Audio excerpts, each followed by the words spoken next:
What's going on, everybody? It's your boy Kryptonian Saiyan here, bringing you guys another Black Clover chapter review for chapter 336. And dude, Lucius is continuing to put his foot down on the gas as a villain because the disrespect is real with this guy in terms of the paladins that he's making. We got Asta popping up in some seemingly unknown island, but we might actually have been foreshadowed this location in the past. And we got Yuno proving that he's a major threat that many of us thought that he was. So my initial thoughts out of the way, let's dive into the actual review. So the chapter starts off with Yuno meeting with the captains, and everyone is pretty much in shock over what happened. The expressions on Noelle's face in particular are drawn just downright gorgeous, from the right amount of shading to the way that her eyes are drawn to how the mouth is drawn. Everything in that one panel is done to evoke the maximum amount of emotion from the reader while also taking advantage of the somber mood of the scene itself. Speaking of faces, Yami is beyond livid at this point. The man is smoking cigarettes and he's got the look of someone who's out for blood, which is what I was afraid of.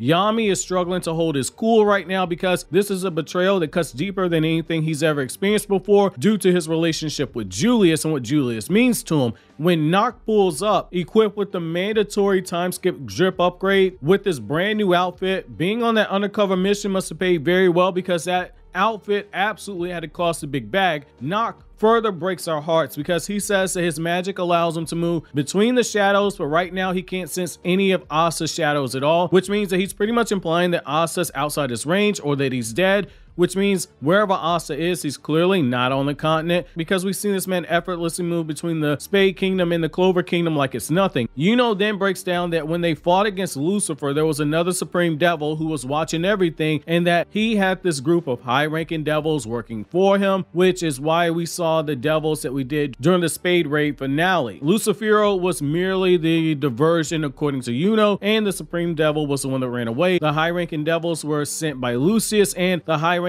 devils can link to the underworld and the mortal world, which interestingly enough explains how Lucius was able to move between the mortal world and the underworld. Tabata then makes a strong narrative choice to slow down the scene right here and insert a flashback to give us Yuno's perspective to build on Yuno's character and how Yuno believed that Asta was wrong when Asta told him that Yuno was always a step ahead of him, but Yuno was the one that believed that Asta was always ahead of him. And I love this moment because it just goes to show that these two, they have a healthy rivalry and they have a healthy brotherhood, but it also shows something that we as the audience have the benefit of knowing. Asta and Yuno, they're both different and aiming for the same goal of becoming Wizard King, but due to their desire to be the best, even when they're walking step in step beside one another in terms of growth, they view the other one as being ahead of them, which is a healthy rivalry because it keeps them pushing forward. You're only as good as the people you keep around you, and this is gonna be some free game here for my younger viewers. So your net worth is only as good as your net worth. Think about that for a second. And we see right here that that's the case with Asta and Yuno. We then see Lucius in the most disrespectful way possible, sitting on his throne with his 4 paladins, and we see the Supreme Devil coming to give him an update. And now this is the important thing to note because this also shows that Lucius has been busy making paladins, which makes my Antichrist comparison seem way more valid now. God was able to make the earth in 6 days and rested on the 7th day, and in day 1 for Lucius, he's crushed Asta's romantic life, he's crushed his dreams, he's had the love of his life try to kill him after telling him to die for the sake of world peace, and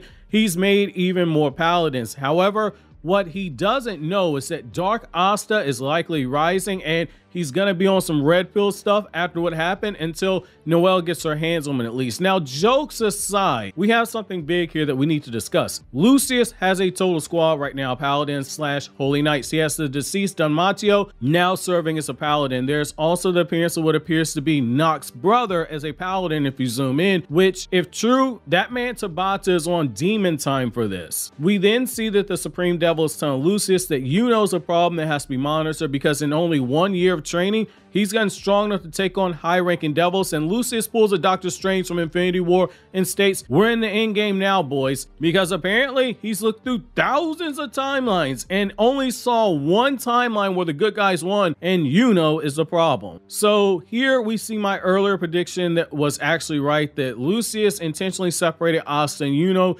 choosing to take out the anti-magic user first because the two of them working together can be his downfall, which is so fitting when we consider that Julius had first looked at Asta and Yuno's magic early on in the series and was intrigued by it. The foreshadowing is next level right here with what you're seeing with Lucius. We're building towards a beautiful payoff here. Lucius says that Yuno having 2 grimoires, both of them being powerful, being the heir to the throne, being the owner of the wind spirit, and being the host of an elven leader, it makes Yuno a problem to deal with, which Yuno fans, we up, baby. We got Dark Asta rising and we got Dark Chad Yuno rising. Lucius is going to be in for it because while the stock market might be down, Asta and Yuno stocks are rising faster than WWE's ratings since Vince McMahon was forced to retire. We then shift over to Yuno saying he'll kill Lucius, which is a nice parallel to Lucius saying he'll kill Yuno, which is a nice setup for potentially our next major fight. We then close out the chapter with Asta near death on a beach and a shadowy person appears right in front of him. Now, I know there's going to be potentially a assumption that we're going to see drawers, and the artist that I have on payroll over on Naruto Explained definitely thinks that this is going to be the case, but I also think that we might be in Yami's homeland, which means that our boy Asta's harem isn't just going to have Clover Kingdom's finest women, but he's also going to have women from Yami's homeland. Our boy Asta is internationally known, baby, but this would also be fitting if this ends up being the case because Yami left his homeland early. If Asta learns more about Ki over there, stuff that Yami couldn't learn due to how early he left, we're gonna see Asta come back even stronger than before. And if we happen to meet some dwarves over there who can make weapons that can kill Lucius, all the better right here. But the important thing with all this information right here is that we're getting more world building because Asta is now no longer on the continent, potentially in a dwarf kingdom or in Yami's homeland. He's about to start training, so now the tide of battle is about to shift, but it's going to require Asta doing some training. I like this right here.